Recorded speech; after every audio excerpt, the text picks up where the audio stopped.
একজন মানুষের দেহে যেমন অসুখ হতে পারে, ঠিক তেমনি তার মনেও অসুখ হতে পারে, আর এ দুটোই খুব স্বাভাবিক।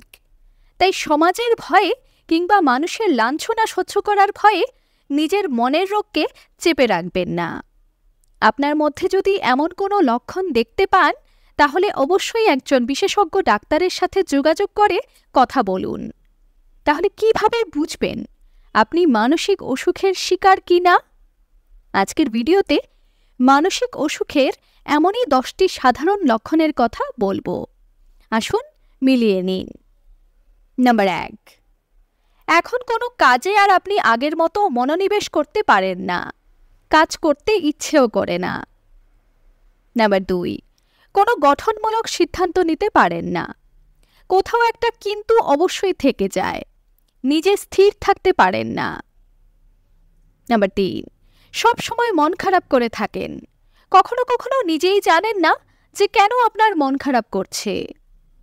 নাম্বার 4, নেগেটিভ চিন্তাভাবনা বেশি হয়, আপনি চাইলেও পজিটিভ ভাবতে পারেন না, সব সময় একটা ভয় মনে কাজ করে, আপনার সাথে কিছু ভালো হতে পারে সেটা ভাবতে চাইলেও ভাবতে পারেন না। নাম্বার 5, অনিয়মিত ঘুম হয়, একটানা ঘুমানোর চেষ্টা করেও আপনি বিফল হচ্ছেন।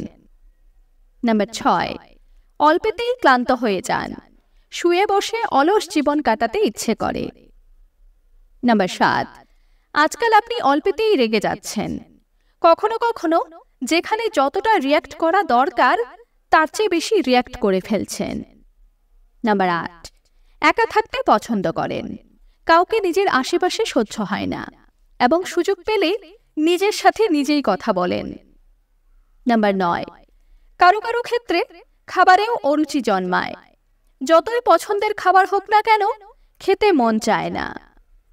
নাম্বার 10, খাওয়া, ঘুম ইত্যাদি দৈনন্দিন কার্যকলাপে অনীহা জন্মাবে এবং অকারণেই মন অস্থির হবে। আপনার মধ্যে যদি এই লক্ষণগুলো দেখতে পান, তাহলে তৎক্ষণাৎ একজন ডাক্তারের পরামর্শ নিন আর ভিডিওটি সবার সাথে শেয়ার করে সবাইকে সচেতন করুন।